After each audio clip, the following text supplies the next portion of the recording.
Hi there and welcome to the live underwater cinematography talk here in Zurich, Switzerland. Thank you very much for tuning in and thank you very much for giving us your time on this Tuesday afternoon as it is, or Tuesday evening I'd better say, as it is here in Switzerland. My name is Matthias, I'm an underwater cinematographer and filmmaker based here in Zurich, Switzerland. And we have started with these live underwater cinematography talks just actually last month. This is the second sort of episode that we're broadcasting live to you guys to help you become better underwater filmmakers and videographers. And that's what we also do on our channel here. We create content for you that helps you create better underwater videos and share your passion of diving and filming underwater with your family, friends and your loved ones all around. Now when I say we, obviously it's not only me doing all these videos here on the channel, but I've also got my friend and buddy Sebastian, who is in the background. Now this is your clue, buddy, to actually show you face. All right, Sebastian is behind the cameras today and at the basically just running the whole show tonight while I'm sitting here very comfortably on my yellow sofa, my yellow couch, talking to you guys while he's making sure that everything runs smoothly and that we can get all the information and the content out to you guys as a live stream. I'm very excited that we can do these live streams here, and I really want to try to make them as interactive as possible and also just answer as many questions that there are from your side. Now, if you're new to our channel, if you haven't seen any of the videos that we have on here, please feel free at any time after the live stream to just look around on the channel a little bit and find if there is any videos that interest you, any content on our channel. What we typically do is tutorials on how you can use different pieces of gear to get the best possible results while filming underwater. We also do obviously gear reviews. We also do tutorials on post-production, how you can go from jumping in the water and filming your dive to actually producing a finished film that you can then show family and friends. Also, if you haven't subscribed to our channel yet, I highly encourage you to do so now or at any time during the live stream so that you don't miss out on any of the content that will be uploaded here very regularly. Now, talking about regular updates here on the channel and uploads on the channel here, I have to apologize for not having been very active here on the YouTube channel in the past month or so. Reason being, we have actually, I have moved my private house and I have also moved my office. And this is actually the very first time that we're filming and streaming from the new location. Now, I'm not entirely sure if Sebastian, if you've put the photos into the library, if you can show the people the photos that we've taken from the room. He's shaking his head. Unfortunately, we have forgotten to put them in there, but nevertheless, I will upload these photos in the on the YouTube channel in the I don't remember what it's called, but the stuff where you put your photos and comments and all that sort of stuff. We'll put it on there later so you guys can check out the office that I've got here now and the setup that we've created for tonight's live stream. Right, so let's have a quick look at who is here tonight. I'm just gonna grab my laptop for that so I can see who is in the live stream tonight. Now, I would really be interested in hearing where you're from and just seeing where people are tuning into the live stream tonight. So if you don't mind, if you just want to put down the country or the city where you're from, so we get a bit of a sense of who's watching and where the people are from that are watching tonight, that would be really cool. Oh, look at that. Hi James, it's a pleasure to have you here on the stream. Fantastic. So we've got Florida watching tonight and joining us tonight. And everyone else, feel free to also put your destinations in the comment section below. One thing that I want to mention is if you do have a specific question, we've experienced in the last live stream that we've done, we've experienced a little bit of an issue with the comments, that there was a lot of talking in the comments, which is perfectly fine, and I encourage you to do that, even if there is people that know each other simultaneously in the live stream. Feel free to talk to each other through that comment function, the live comment function. But I kind of lost track last time because I was reading through all these comments, and it was a bit overwhelming for me because there was a lot of comments, and it was really overwhelming for me to just find the question through all the comments there. So for tonight, we have actually decided that Sebastian is also going to be part of the show, not just behind the camera, but he's going to be the one actually giving me the questions that you guys are asking, so I don't have to monitor the live, the comment section too closely. I'll ask you a favor though, if you have a specific question for me and you're not talking to anyone else in the comment section, please make sure to actually just put Matthias in front of your question, so that way these comments get highlighted for Sebastian and he can pick them much quicker and easier and pass them on to me, and we can make sure that we don't forget any of the of your questions, and we can answer all of them tonight. All right, so we've got another viewer from Florida. Hi there, Rebecca. Hello, Bondi. An old friend watching as well. From warm and sunny Libya. Very nice for tuning in. We've got Laurent from France. Hello, Laurent. Nice to have you here as well. So before we go any further, I would actually like to pass the word first of all right to you guys, and I would like to see if you have any specific questions, anything that is of specific interest to you right now at this moment, that we might just pick up and discuss quickly and talk about anything regarding underwater videography. Brooke is watching as well. Hi, Brooke. Nice to have you here. Fantastic. So if you do have any questions, any specific things, write them down in the comment section. Sebastian's going to pick them up and we'll have a quick look at your question and see if we can answer them right away.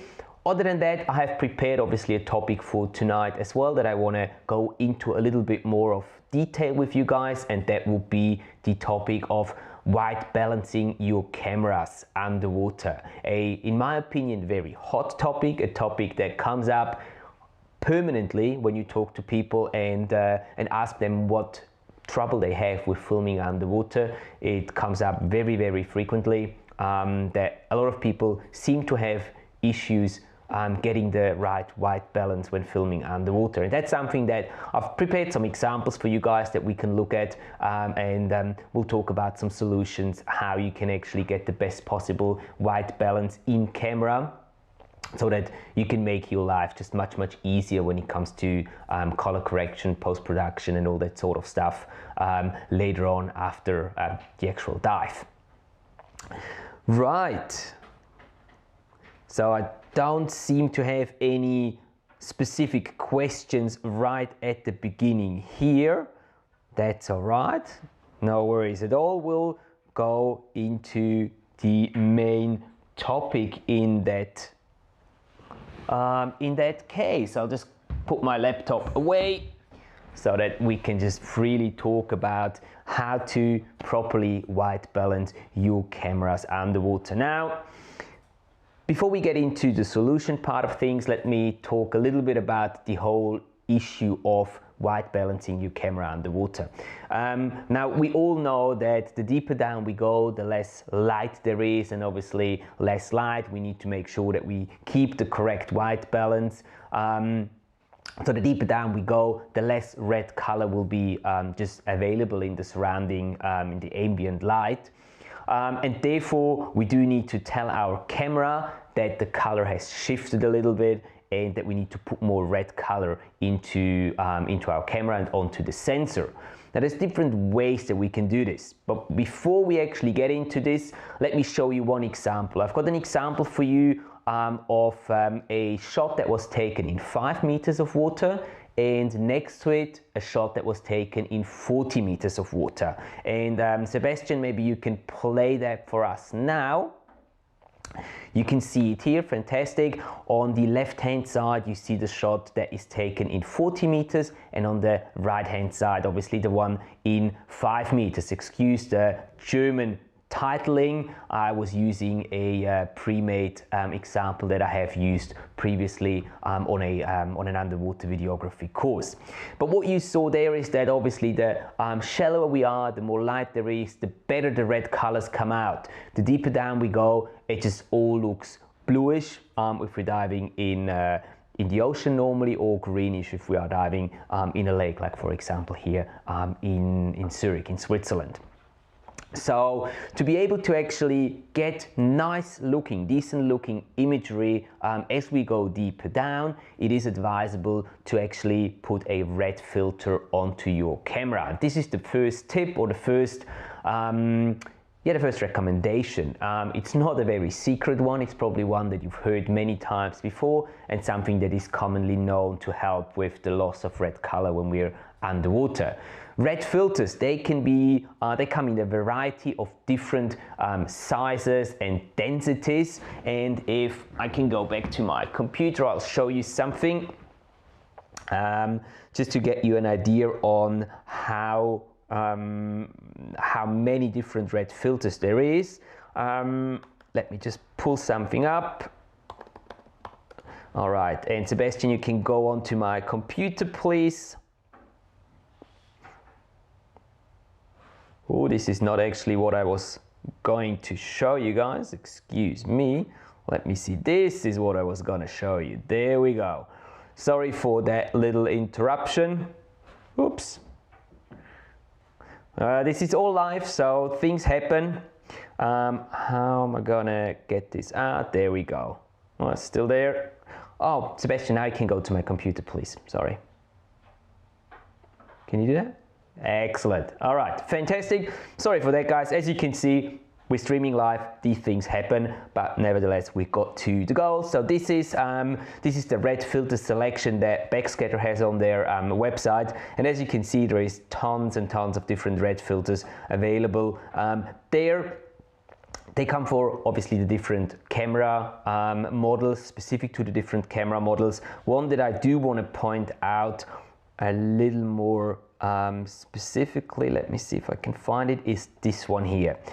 Now this is a variable red filter, which is quite interesting in my opinion. What this means is that you can, by turning the filter, basically it's two filters that are on top of each other, and it works like a density filter, an ND filter basically, that you put on your camera on land to get the light out of your camera.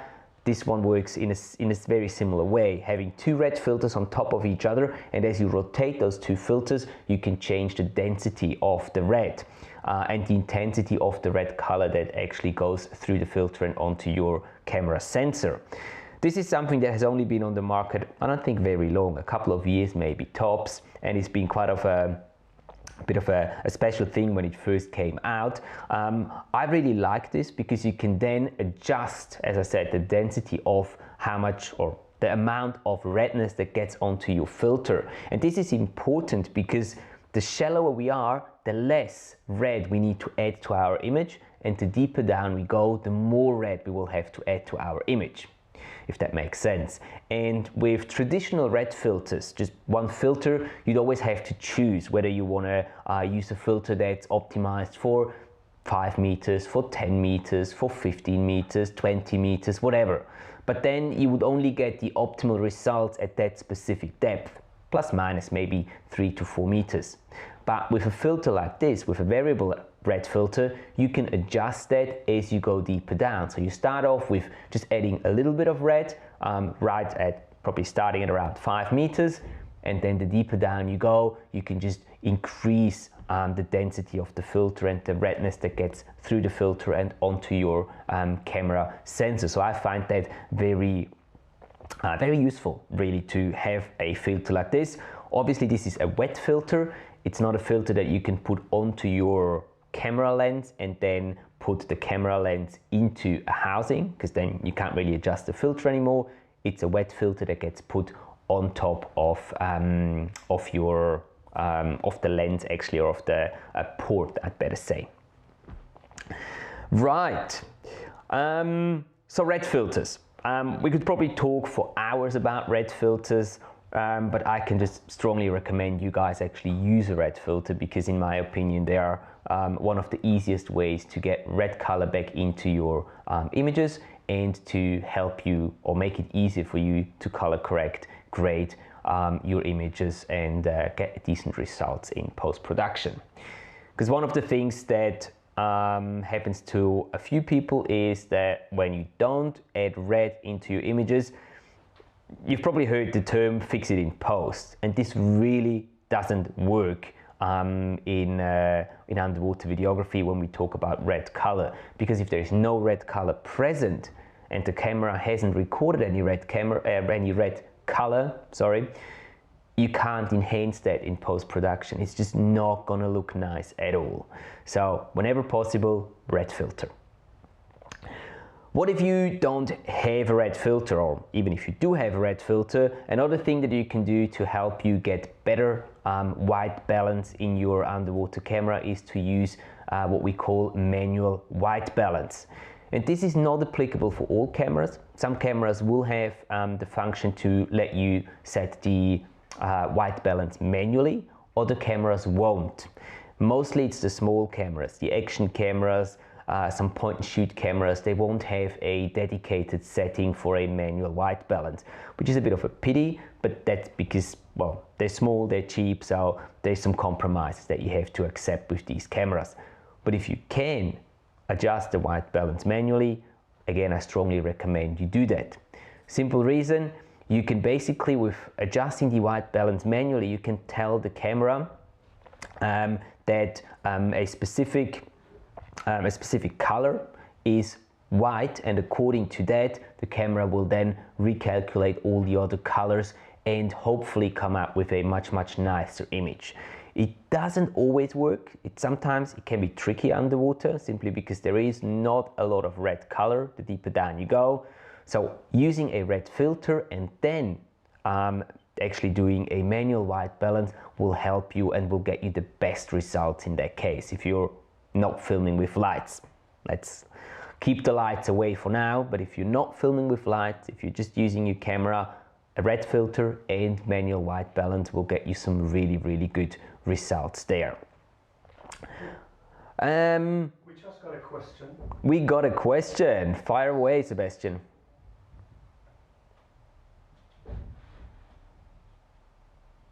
We got it from Peruk about the very red filters. Yes. I can't really read that on the screen, Sebastian. Sorry, you'll have to read it out for me.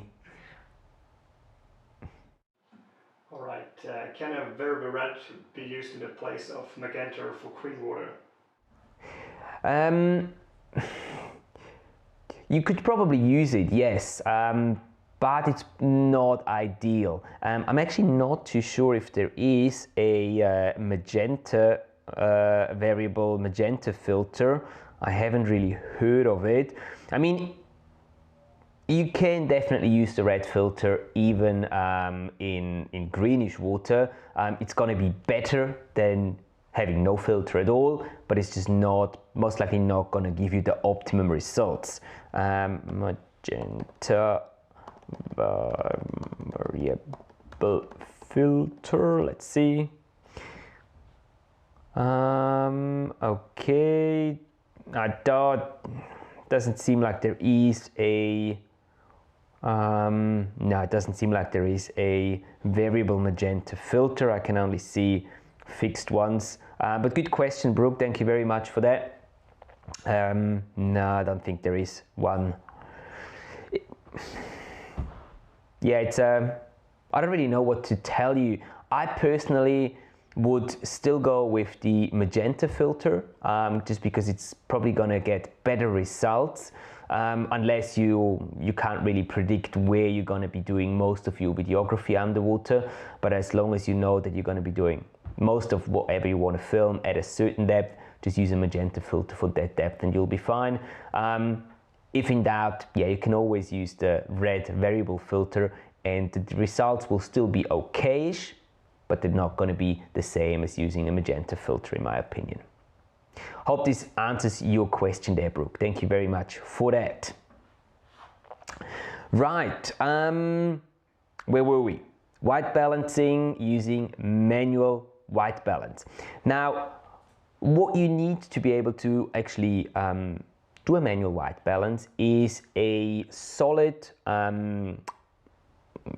ground or a background or something that is either white or gray, to be able to do that white balance, manual white balance inside of your camera, if the camera supports that. Now I'm just looking for something else that I can show you here. Normally you use a gray or a white slate. I oftentimes just use a slate like this one here, maybe better into this camera here, a slate like this one here. And if I turn this around, this is funny, because this is actually one of the slates that I've used when I was teaching as a PADI instructor. And the back of it is basically just sort of gray, or it actually used to be white. It's not white anymore, it's kind of a grayish color now, but it works quite well as a gray card for white balancing my GH5 when underwater. So you can make them yourself, or basically take anything that is kind of grayish white and use that for your white balance underwater. But if you want to go a little more sophisticated, you can also use something like this here. This is Calden's color checker and gray card, and it's basically it's got two sides to it. One of them is the gray card, which lets you do your white balancing underwater, and the other one is has got a color checker, an X-Rite color checker. X-Rite is the industry standard when it comes to color checkers for on land color correction. And what you can do with that, you can basically place it inside your shot and you capture that with your shot. You can obviously then take it away when you take your real shot, but then you've got a reference of all the colors, how they should look, and back in post-production you can then just assign the colors to the individual squares of the color checker and get a proper color rendering out of that. Personally speaking, I have played with it a little bit, but not to an extent that I can really say that that I can 100% recommend it. The gray card works great, it's fantastic. The color checker, I haven't really had too much time to play with it yet. Still on my plate of things to do, and as soon as I have done a proper testing of it, there will obviously be a review here on the channel about Calden's color checker as well. But a very interesting concept to just make sure that you get all the colors correct, and you can kind of reassign the colors when you get back into post-production, if that makes sense. What I've also used quite a few times to come back to the white balancing of your camera when I didn't have a gray card or a white slate with me underwater. What works well as well is if your fins are white, if you have white fins, you can also just use your fins. You can hold them up in front of you and do the manual white balance on one of your fins. Or you can sometimes also use sand. If you've got a very even patch of sand, you can use that as well to get the white balance or get the manual white balance using that. But be careful, there's one thing that's tricky about this method, and that's where your light is. And normally the sun is the strongest light when we're diving, at least as long as we're shallow enough. So if you're trying to film something slightly up to the surface or in any direction, let's say into this direction, but then you're doing your white balancing facing down onto the sand, the light penetration will be very different to the actual shot that you're taking. so the white balancing, the manual white balance will not be very accurate. So be just very careful with that. If you're filming a little critter or something that is in the sand and you got the same angle, the same position, it works most of the time. But if your white balancing angle is different to the actual angle that you're filming, that your subject is, it's probably not going to work very well. So that's just something to keep in mind. Having said that, also keep in mind that if you're using a white balancing slate, gray card or a white slate, always point it into the direction where you want to film. So if my subject I want to film is right into the camera there, then I would hold up my slate right here, and I would actually, maybe better like this, and I would do my white balance here into that same direction. That's quite important, because otherwise you'll mess up your manual white balance. And it took me actually quite a while to figure out why my white balance always seemed a little off. So that's just a little tip by the side there. We got another question. Another question, fantastic. Fire away, Sebastian. And if you use camera with auto color correction, for example, parallels, yeah, would you still use a white balance card to further fine-tune the color balance? Good question. Auto white balancing is a tricky thing on most cameras. We'll talk about the parallels in a minute. Let me just take this topic a little broader. And generally speaking, the auto white balance doesn't really work underwater, simply because the camera doesn't know that we are underwater. So it assumes that that there is more red color in your imagery than there actually is, and it's just not going to really look that well. It can look okay-ish down to maybe 5, maybe 8 meters, or if you've got a really sunny day, very clear water, it can do a decent job. But apart from that, it's probably not going to work very well. Some cameras like the DJI Osmo Action, like I think the Olympus TG series as well, they have like an underwater mode as a white balance setting, and that seems to work quite okay most of the time. But it's also just a preset that works in a specific at a specific depth, and either in green or in blue water. So it's not very adjustable. What Paralens has done, they have taken this a step further. They have used the same concept of using a underwater preset, but with an algorithm they've put behind it. This preset adjusts depending on your depth. So they've got a depth meter in there, and it can adjust depending on the depth, and therefore they can give you more accurate color corrections there. Personally, no, I don't think I would use a white balancing slate or manual white balance.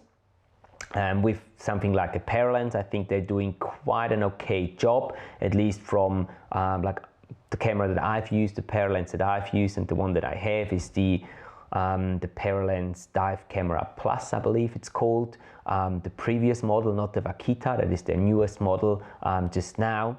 So with that one, the white balancing worked okay most of the time, unless or as long as I wasn't shooting into direct sunlight. With the newest one, I'm not entirely sure. I haven't really gotten my hands onto the Vaquita yet. I'm still trying. I know that Brian from Brian Davis Scuba has offered to send me one. We're figuring out what would be the best date to do so I can test it here in the Lake of Zurich, and then give you a bit more of a detailed review on the Vaquita. But coming back to your question, no, I wouldn't. With the Paralens, I wouldn't use a manual white balance there, unless, and here we come, unless you're shooting with lights.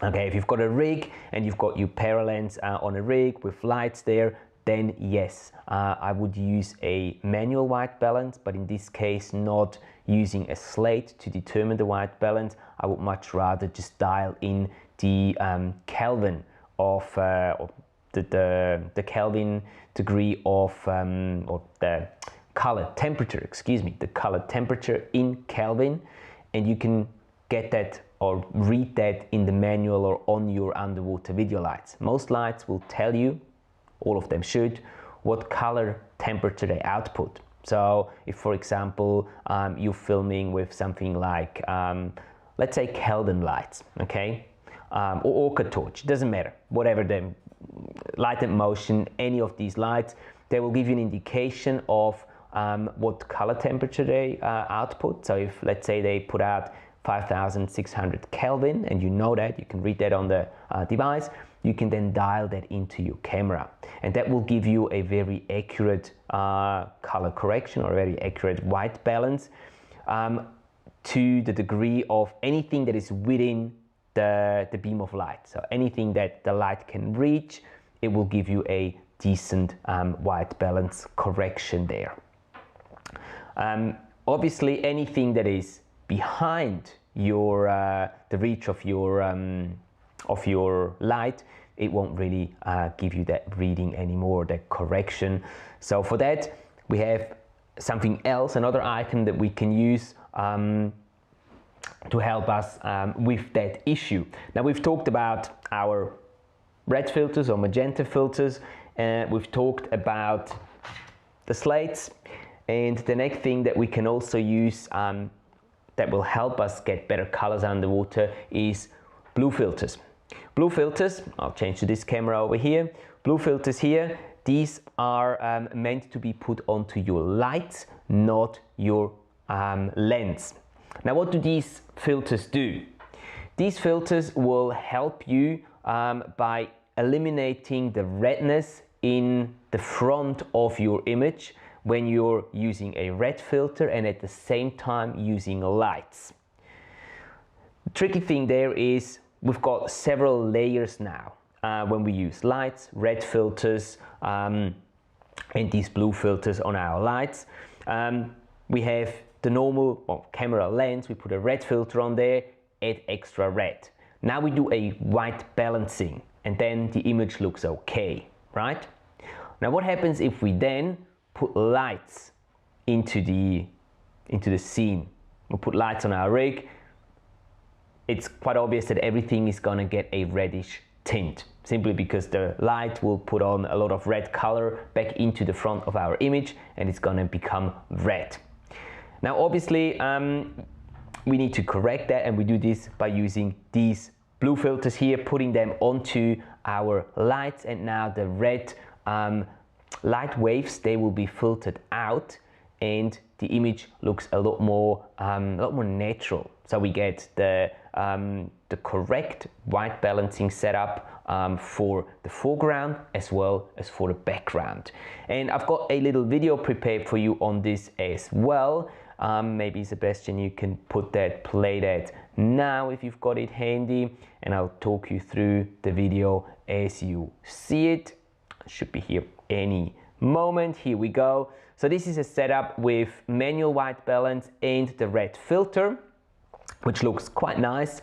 There's no lights used here, and now if we put lights in there, get the left part of the image brighter, you can see that we put a lot more red color in there, and we could counteract that by now using blue filters to help with that issue. So that's just a little something to show you how much more red color we can get in there if we use a red filter, do a manual white balance using that red filter on there, and then use lights to get some extra light into our scene. Right, okay. Do we have any questions so far? Yes, we do. We do, fantastic. Hit me up. I got one here from Douglas Ready. Yes. Let's say you buy camera X, then you want to buy a housing for it. Look at the housing and say range from about 500 to 3,000 bucks. What do you get for your money as price increases?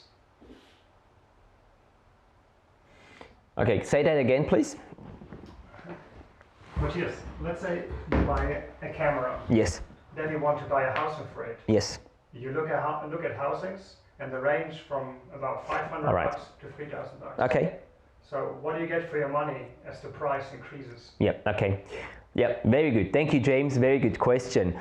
Yes, obviously there is a large sort of spectrum of prices when we talk about any underwater camera housing, really, and you can get them fairly cheap to very expensive. Now, the main difference is going to be how many functions of your camera you can manipulate while being underwater. Right? Because you can get for a cinema camera, for like a C200 as we're filming on right now, or for a RED camera, you can get sort of like a plastic bag, and you can use that to take the camera a couple meters underwater and film with it. But it's going to be very cumbersome to actually use the camera, to use the dials and buttons and all that sort of stuff. Difficult, right? On the other hand, you can get a custom-made housing that is going to allow you to manipulate all the functions of the camera, and it's also most likely going to be from a different material. So modern housings are normally made from either aluminum or, well, we've got carbon fiber sometimes as well, even though I'm not a big fan of that, but most of the time it's aluminum or steel.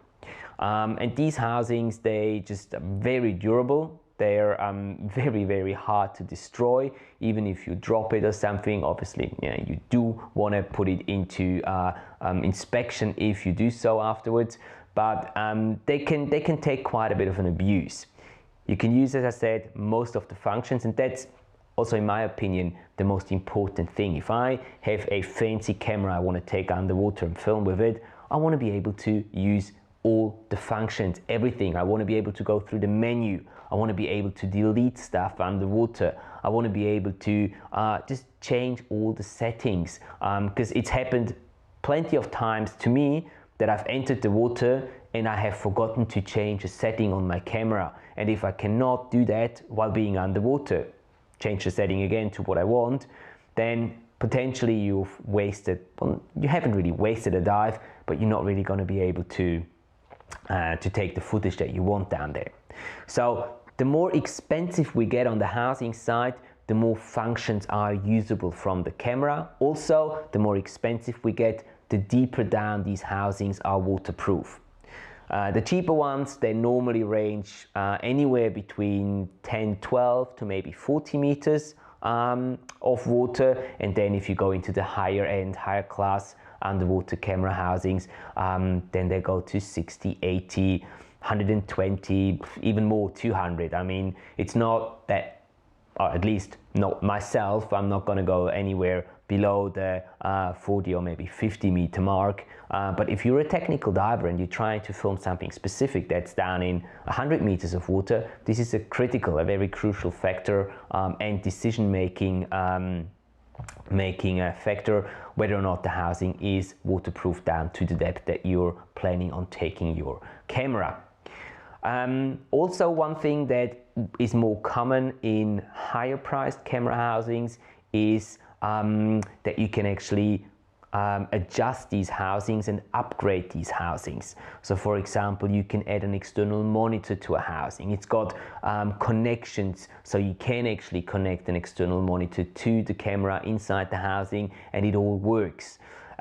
Maybe it's got, they thought about adding extra space so you can put extra batteries or a larger battery inside the housing so that the camera can run for a longer period of time.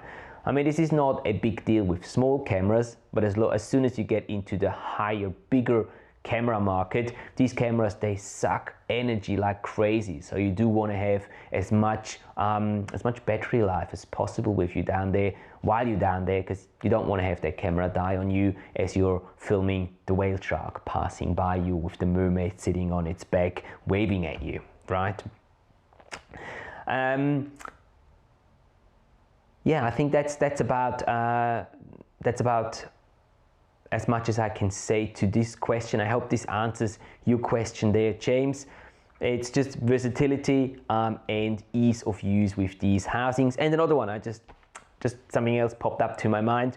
It's also that the more expensive a housing is, and it's just the way it is, the easier it normally is going to be to balance the housing, get it neutrally buoyant while being underwater. There is camera or housing manufacturers like Nauticam or Gates in particular. They're very, very famous for having housings that are just perfectly neutrally buoyant. And I'm talking specifically about Gates.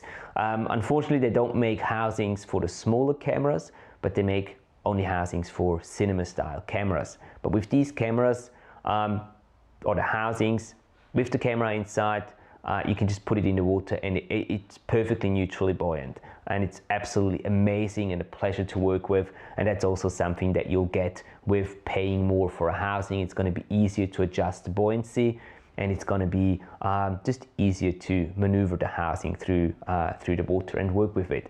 And as with everything else, the more fun you have doing it, the more likely you are to keep doing it and doing it more often. So it's a good thing. And I would always recommend, if you have the spare money and you can invest in a slightly more expensive housing, I would definitely do that for sure. Cool. Any other questions? Yes. Right. We got another question from Zach. If you wanted to add a red filter to make the underwater scene look neutral, then you wanted to use some daylight lights, would it make sense to add blue filters to the lights to match? Yes, absolutely. Yeah, that's what we were just saying before. That you do definitely want to use blue filters if you use a red filter for your color correction or your white balancing underwater. Definitely use blue filters on your lights. Otherwise, I mean, you can also not use blue filters on your lights and turn your lights on as you're doing the white balancing.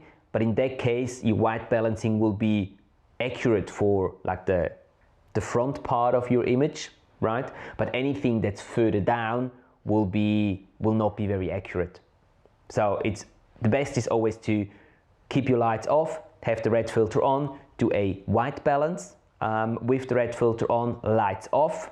Once you've done that, turn the lights on with the blue filters on there, and this should give you the best possible image when it comes to color correctness underwater. Yeah, definitely. All right, we got another question. Cool. Lots of questions today. I like that. Fantastic. From Rebecca. Yes. And she's asking about slowing down footage. And her question is, I'm starting to play with slowing down my videos for a cinematic feel. And I'm interested in your preferred reduction, 70% or other, and how you prefer to do it. Excellent. Thank you, Rebecca, for the question. Very interesting question. Let me ask you one thing in return. What is your frame rate that you're filming in? That will be crucial to know. Personally, I try to, no, I can't really say that I always film in 60. That's not true. I try to film in 24 whenever I know that I'm not going to want to slow down the footage. But if I know there is a chance I want to slow down the footage, I always try to film in 60 frames per second. And with the GH5, which is my current camera that I use underwater, 60p at 4K is the maximum frame rate that I can get out of that camera.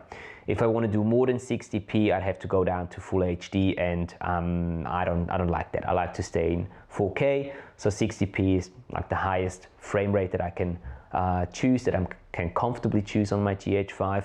So shooting with 60p, I always use a 24p timeline when I bring my footage into post-production, because I think that a 24p timeline just looks most natural, most cinematic, if you want to call it that way. But I just like the look of 24p, the 24 frames per second. So when I bring in the 60 frames per second footage into my 24 frames per footage timeline, I can then slow it down by 60%. So I can slow it down to an original speed of 40%, and that gives me some really good results when it comes to slow motion. So I would advise doing that. I would always try to I would always try to, if you cannot film in 60, for example, if 50 is the highest for whatever reason that you can film in, then don't slow it down to 24, go to a 25p timeline and just slow it down by 50%. So you're not chopping frames apart, if that makes any sense to you. But yeah, if you can film in 60, slow it down to 24, and you've got a really nice cinematic look on your in your footage.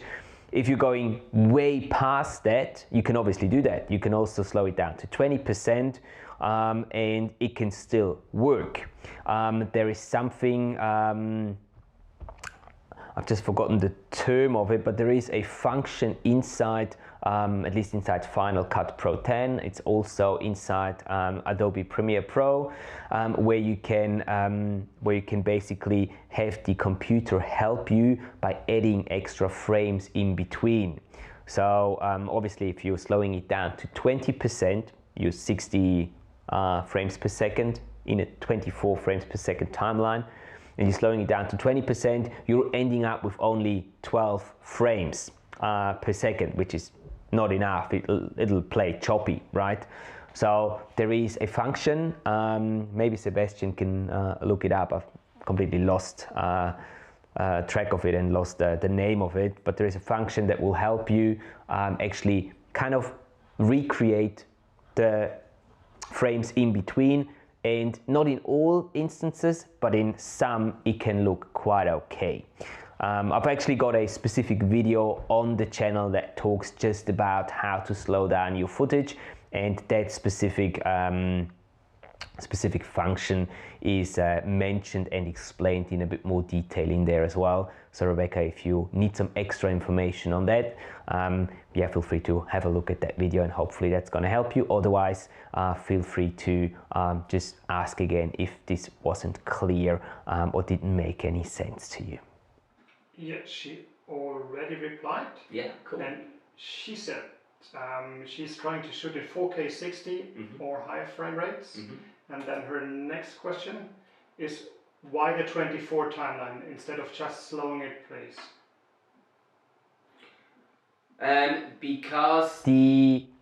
Because if you simply slow it down, if you put it into a 60 frames per second timeline and you slow your footage down, try to think of it like this. What's going to happen with your footage as it gets stretched out? Those 60 frames that you have had originally per second, if you stretch that out to, let's say, the 40% of the original speed, then you are actually going to end up with 24 frames per second.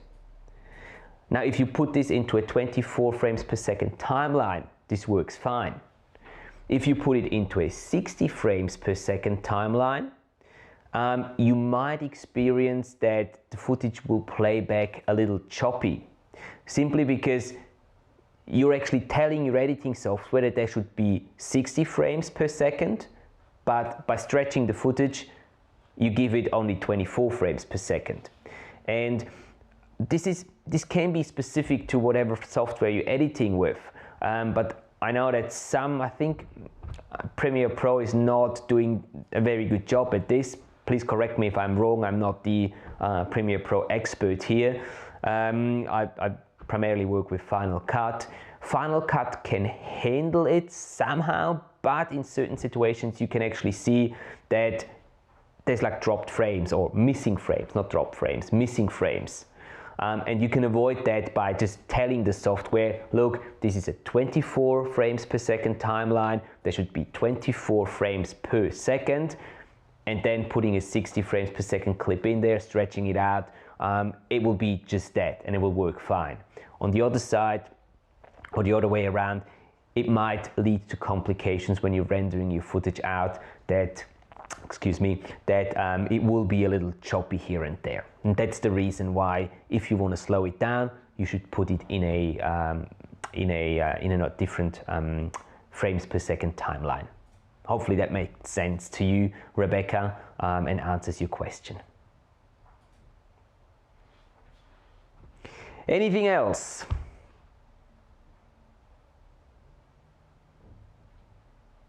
Sebastian's quiet, he's reading. Yeah. I'm trying to pick up, yeah. Seems like there's a lot of comments happening and a lot of stuff going on, which is good. This should be a platform for you guys to be able to ask all these questions. I'm really here to just share my knowledge with you and pass on as much as I can.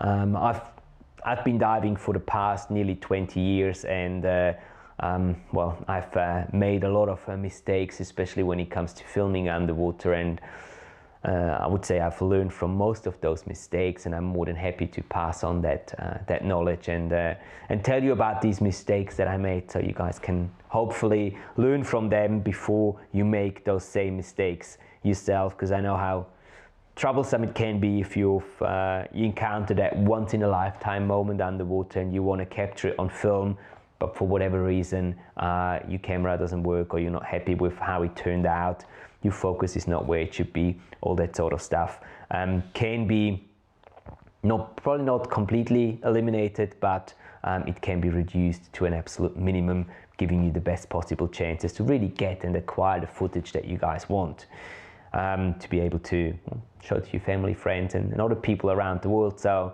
that we can actually show everyone how cool and awesome our oceans are, and how much more care we should actually put into them, making sure that they stay the way they are or even improve again for future generations.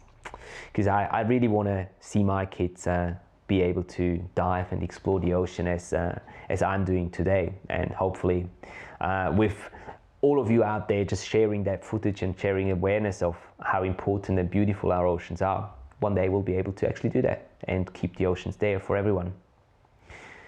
Right, Sebastian.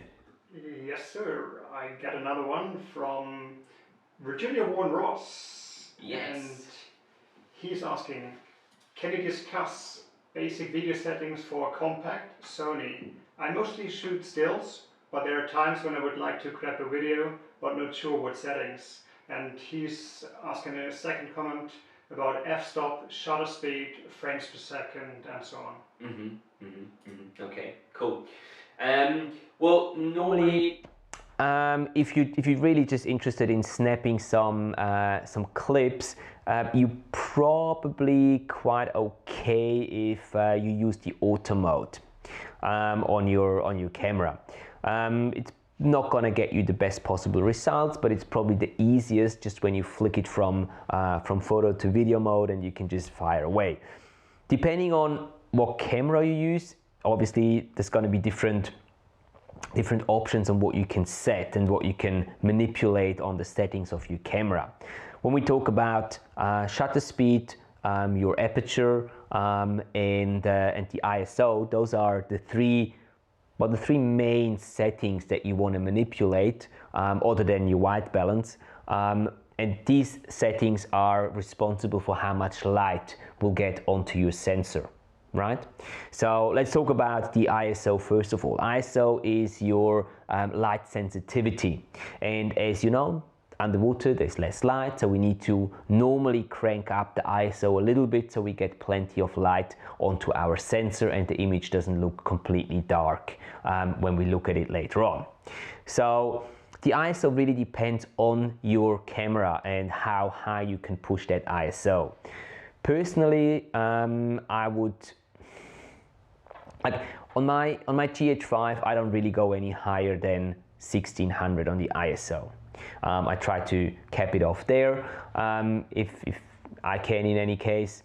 With the Sonys, Sonys tend to be a little better when it comes to light sensitivity, but depending on the size of your sensor. Now I'm not entirely sure what Sony camera you're talking about, but if it's a smaller Sony camera, it's probably it's probably not a full frame camera, so it's a smaller sensor, and therefore you can't really crank up the sensor or the ISO way up like you can with like the A7, A3, where you can go to, I don't know, crazy amount of crazy number when it comes to the ISO. But let's say keep the ISO just as a rule of thumbs at 1600 or 3200, maybe even with the Sonys. So you've got that one parameter. Then you've got your shutter speed. Shutter speed should always be, well, should always be.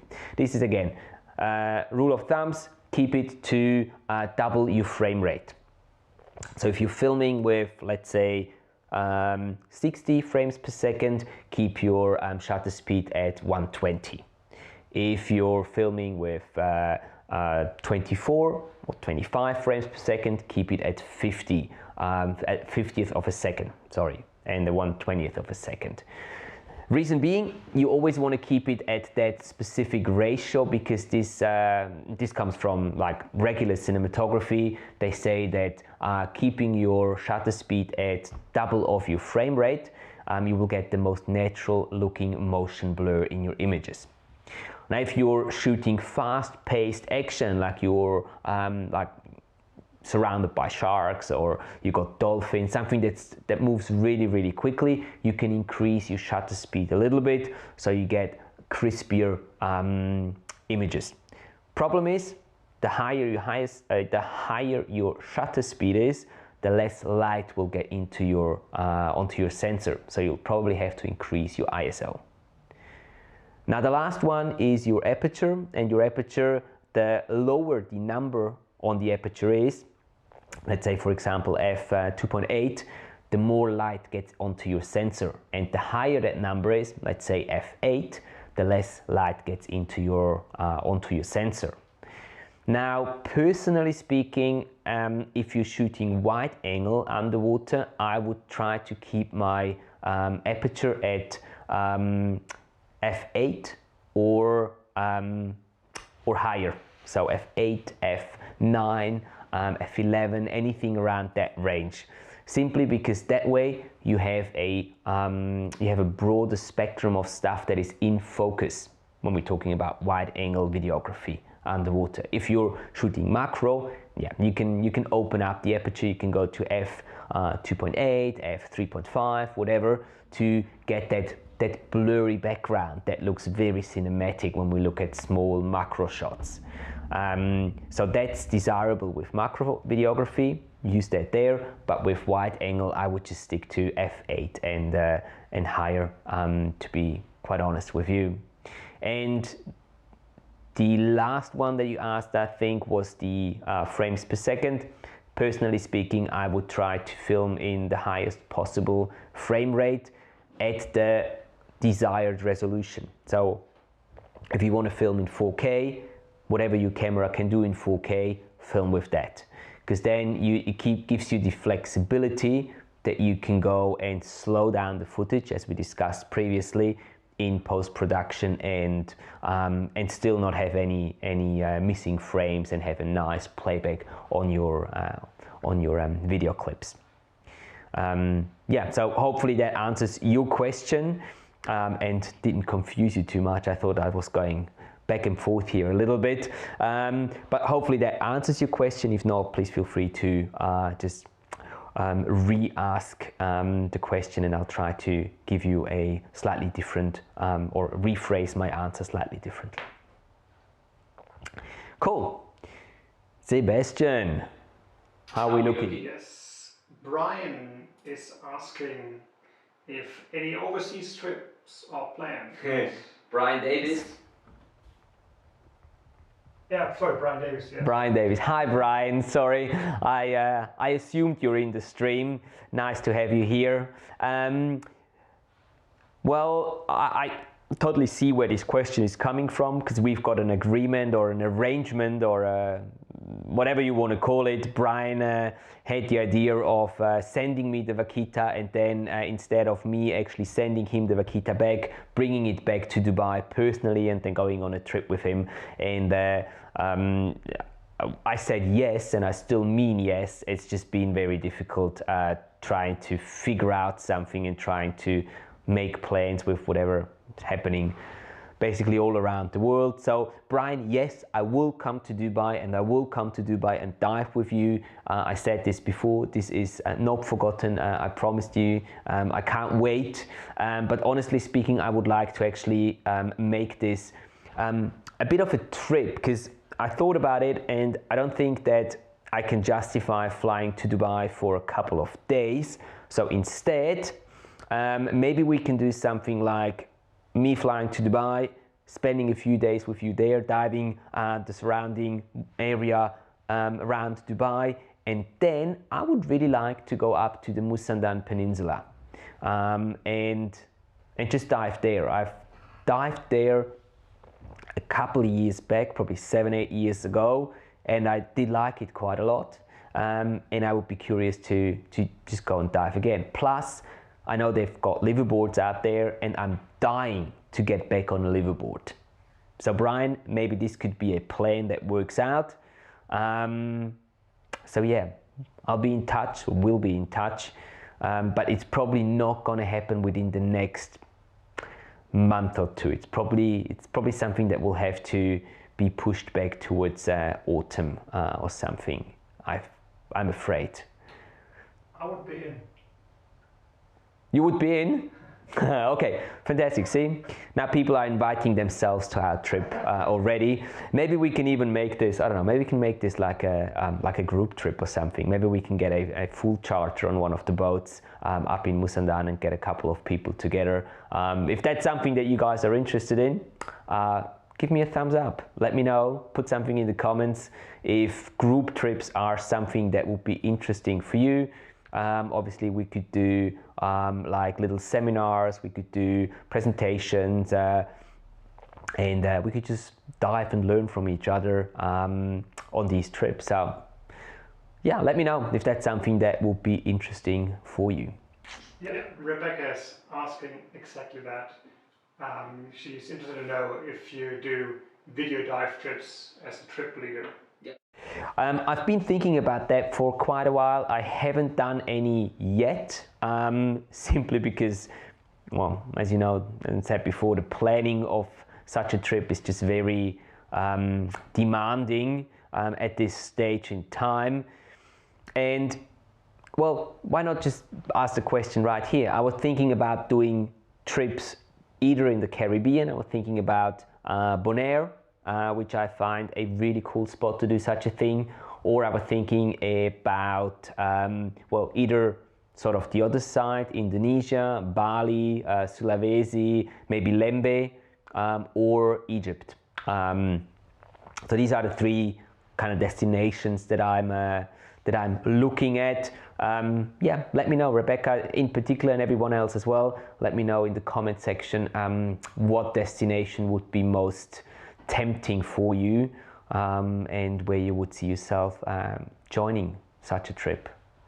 But yeah, it's definitely something, Rebecca, that is gonna come. It's just a question of time. But I really want to do this because I think that it would be a lot of fun, and I would love to just personally get to know you guys and be able to dive with you. And I know that I can pass on even a little more of that knowledge by being actually there with you and diving with you.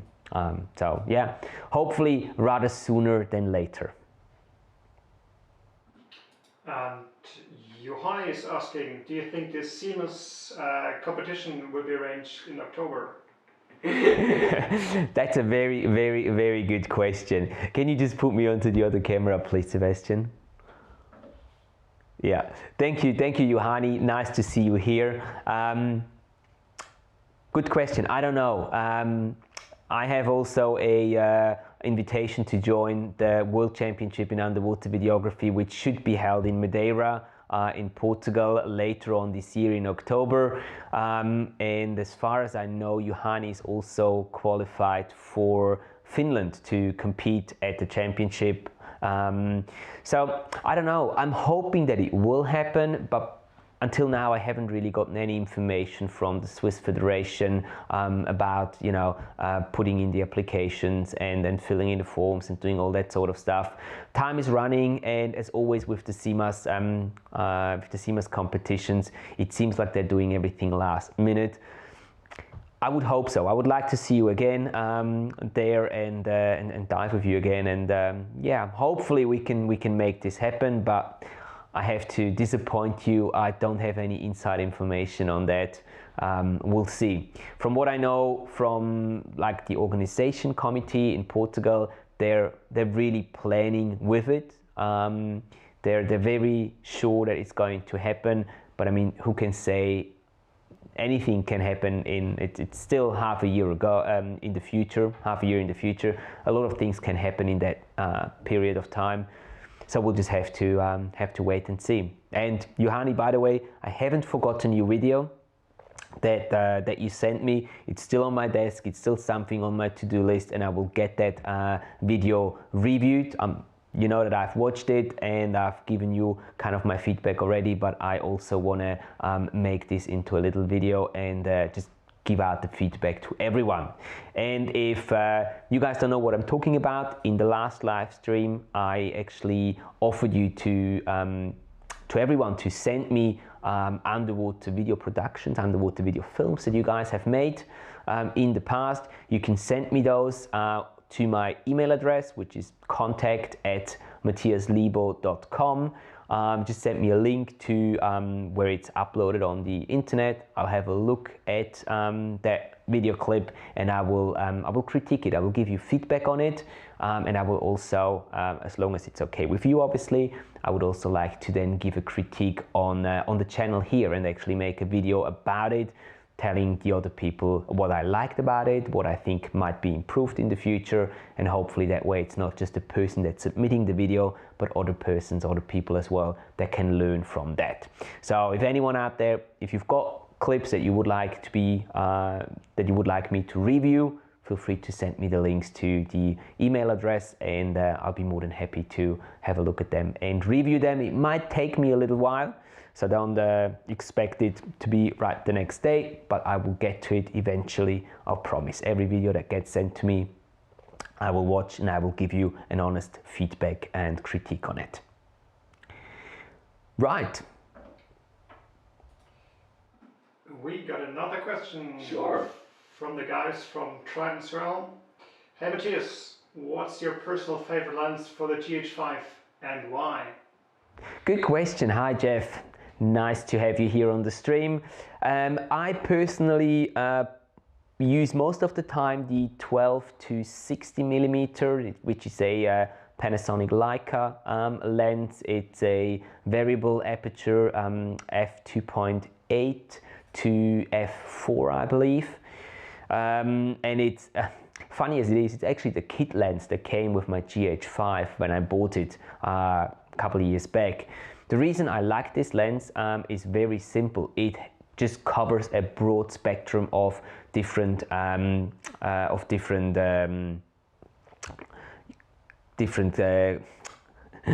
uses that it can be used in, different cases it can be used in. Having a 12 to 60 millimeter gives me the flexibility to record wide angle stuff, and if we're talking equivalent to a full frame camera, we're talking anywhere between 24 and 120 millimeter. So I get a fairly decent wide angle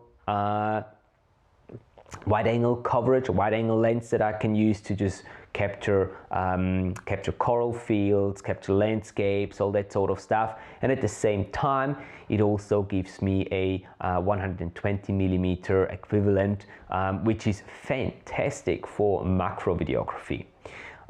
Also, the lens is stabilized, it's weather sealed. Yeah, so it's a perfect combo in my opinion to the GH5 and also to the GH5S. Because it is a little slower, it's not the fastest lens, particularly at the wide end. You're probably gonna have to crank up the ISO a little more. Yeah, it's probably gonna have to crank up the ISO a little more.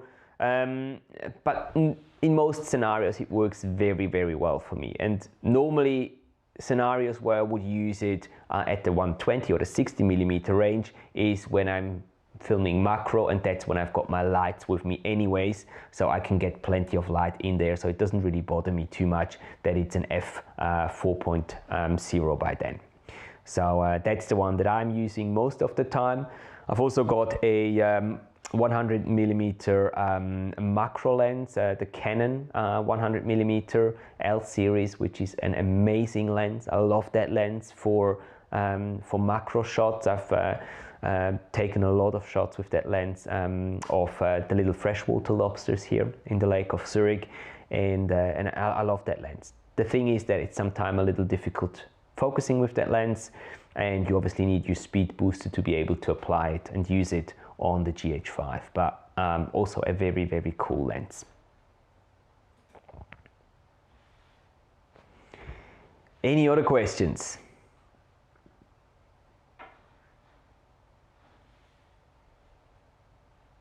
Sebastian's busy reading. Not so far. Not so far. All right. Excellent. Well, that's good to know. So it seems that we have answered a lot of your questions tonight here already. Now I would also like to know, because we were talking about white balancing beforehand, this was the main topic of tonight. How do you guys white balance? Like, is it something that you actively do? Do you keep your camera on auto white balance? Do you keep it on the underwater mode? Do you use a gray card or a white slate? How do you white balance your cameras underwater, if you do, and how has it been working for you so far?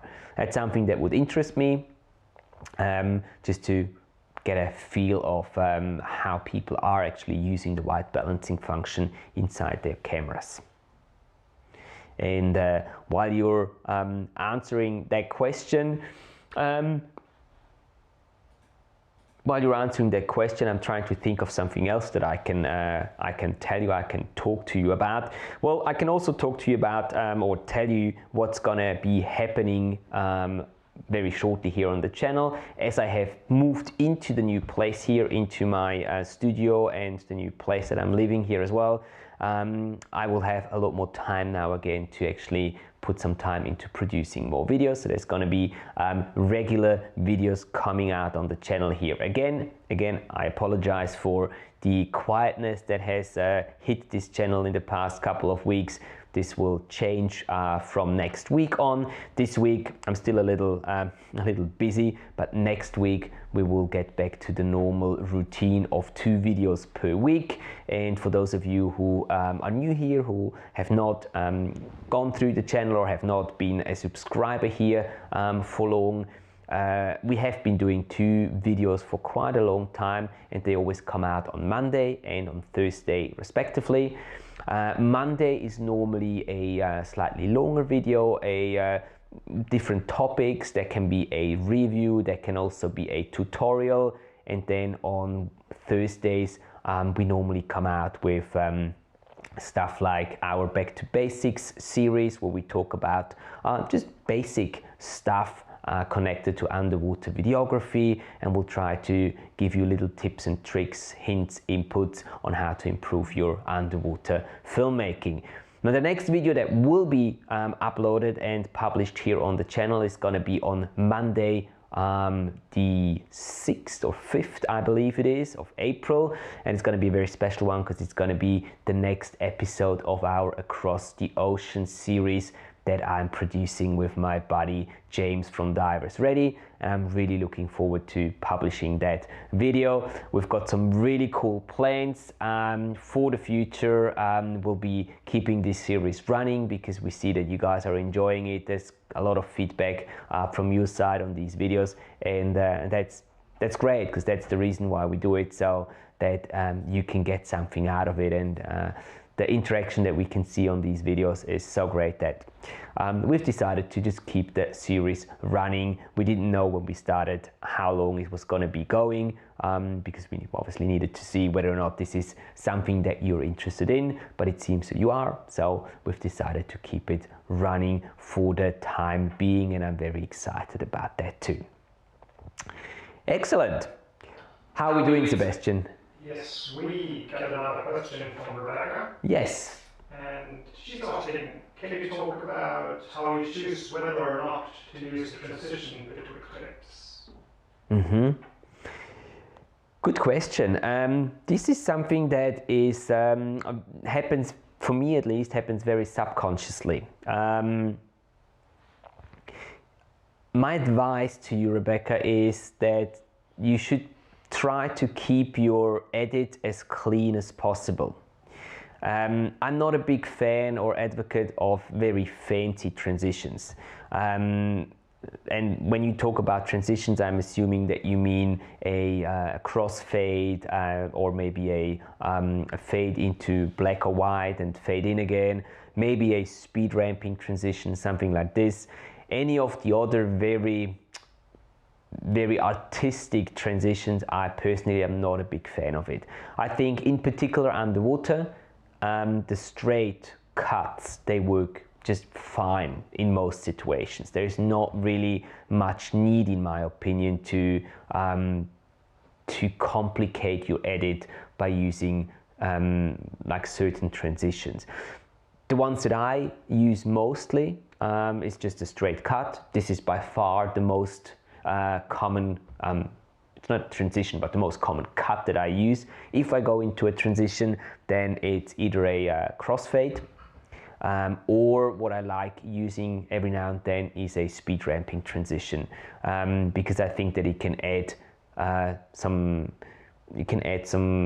speed and some flow into your edit, and obviously it depends on the music as well. So always keep that in mind too, that the music does dictate a little bit, quite a bit actually, how you cut your edit. And depending on what beat you've got in your music track that you're using to underlay your footage, you will probably, if you really pay attention to it, give yourself some time, watch it a couple of times, you will probably feel where it's appropriate to use a speed ramping transition or a crossfade or something like this, or whether it's okay to just have a straight cut. But most of the time I would just use a straight cut, in particular underwater. One of the things is if you're doing longer edits, right, and you're trying to show a passing of time, you can then dip into black and come back from black. This can be a very, very powerful storytelling tool. Or if you're, for example, going from above water underwater, you can use a crossfade there. These are very typical situations where I would use transitions, but while you're underwater, most of the time I would just use straight cuts, honestly. I feel that that's the most natural one, the most natural transition, if you want, in between two clips. Hopefully that helps. Okay, we got another one from Reserve 86, and he's asking, have you thought of switching to the Sony A7S Mark III? Yes, yeah, I have. Yes, absolutely. I have, and I haven't really made up my mind yet. The thing is that I'm trying to find a good reason why I should switch to that camera, other than just having sort of the newest camera, or the camera that has the largest hype about it right at the moment, maybe besides the R5 from Canon. But for me, and I've actually mentioned this in one of the previous videos where we talked about when is the perfect time to upgrade from one camera system to another one. And I was saying in this video back then that for me the most important factor for whether or not I'm upgrading my camera system is whether or not an upgrade to another camera or the other camera will enable me to do something, either to do something I wasn't able to do before, or to just make my life so much easier that it actually justifies spending the money and upgrading to a new system. And honestly speaking, I don't think whether or not the A7S III would qualify for that compared to my GH5 and my GH5S that I'm using currently. I'm still very happy with those cameras. They fulfill, in I would say 98% of all the time, they fulfill my requirements that I'm looking for, and stuff that I need in a camera.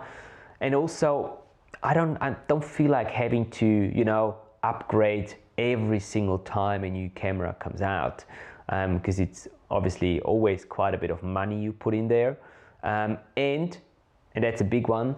You always have to start basically from scratch, learning how to use that camera underwater.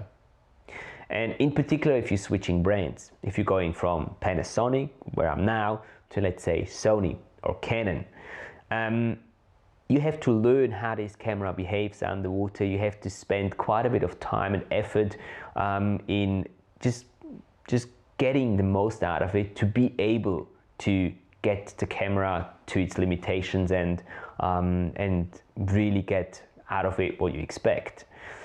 So it really has to be a very good reason for me to upgrade. It has to offer something that I'm longing for and that I don't have in my existing camera right now. And I mean, yeah, it's a lot more light sensitive. Okay, I can just bring light, I can work around that issue. Autofocus, I don't really use autofocus underwater, or very rarely, so that's not really an issue for me. And when it comes to the frame rates and the resolution, as far as I'm aware, it's 4K only, and 120 4K. Obviously, yeah, that would be nice, having the capability or the possibility to film in 120 4K. But it's not something that I feel like if I don't have that, I'm missing out on something. Really not. So to make a long answer short, yes, I thought about it, but at the moment I've decided not to upgrade because it just doesn't feel justified for me to make that upgrade to a complete new system. All right, we get another question from Brian Davis, and he's asking if we have pikefish in the Swiss lakes. We do, absolutely. Have you not seen my my critter challenge that Justin gave me probably about half a year ago or something, where I was meant to go and find a pike, and I haven't found it yet. I mean, I have, but I haven't had my camera with me when I saw it. I know where they are. I haven't really dived too much in the past couple of months, so that's probably also a reason why I haven't found it and I haven't been able to capture it, but they're there in many places, and the challenge is still happening, still going. As soon as I hop back into the lake, which is going to happen very soon, I'm hoping, I will be on the lookout for these pikes. And yes, we do have them, and they can get fairly big. I've seen pikes up to like a meter, maybe 1.20 meters even, in the Lake of Zurich. So they're here, they're big, they're present, they're not very shy. Yeah. Also, if you want to see a pike, check out the video that we submitted for the Swiss Underwater Video Challenge, which was back in October last year. There's some footage of pikes in that specific video as well. The video is called Stress Relief and is on the channel somewhere around October, November. It would have been uploaded. So if you want to see pikes, check out that video. There's some really nice footage of pikes in there.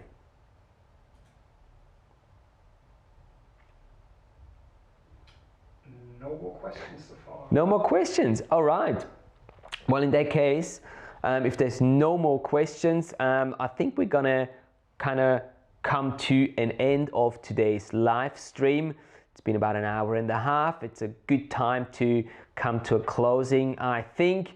If there's any other questions, while we're still on air, feel free to drop them in the comment section. Otherwise, as always, please don't forget to hit that like button. You know it means a lot to Sebastian and myself. And if you're new here, if you haven't subscribed to the channel yet, I would be very happy to see your subscription there as well, so that you don't miss out on any content, any tips and tricks, tutorials, all that sort of stuff that will be coming here on the channel very regularly from now on. Again, it was a pleasure having you here, guys. It was absolutely fantastic. I can't wait for the next live stream. Sebastian and I decided that we're going to do these things once a month for sure. This is going to be our live underwater cinematography talk, as we call it, which is going to happen towards the end of each month. We're going to be trying to just juggle around with the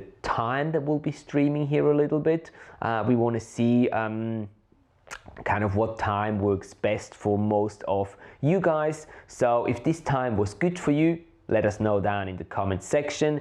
If the time wasn't good, you're probably not here, so you can't really say anything. But yeah, anyways, if you think that the time was good, let us know. If you would like a different time for this stream, for this format here, let us know as well. We're very open to adjusting the times so that we can meet the requirements or the needs of most of you. It's obviously not going to work for everyone all the time, but we're also very open to kind of make this a thing where we do different times, changing every month, so that all of you can join the stream at some time and ask your questions live here. Right, so that's about it from my side. Sebastian, have you got anything else to add to today's live stream? No, it was fun, a lot of fun. I'm looking forward for the next one. Fantastic. He's been hiding. I was actually asking him to be a little more on camera as well. There you go. Here he is again.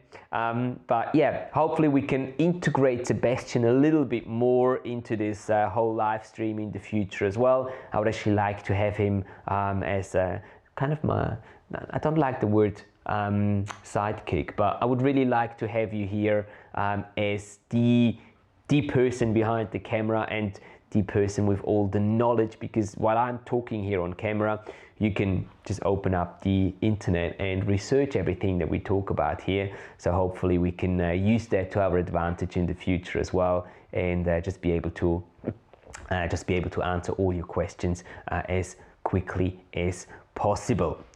One last thing, guys, the pieces of equipment that we've talked about, the red filters, the color checker, the blue filters, all that sort of stuff. There's links to these pieces of gear down in the video description below.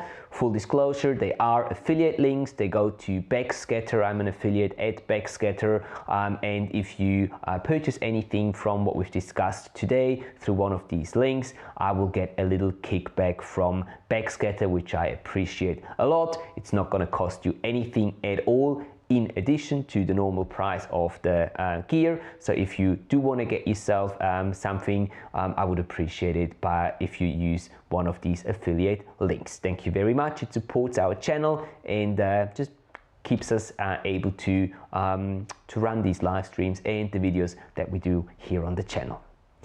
So not much more to say then. Thank you very much for your time. Thank you so much for watching, guys, and I will see you in the next video. Dive safe and stay healthy. Bye bye. Bye, guys.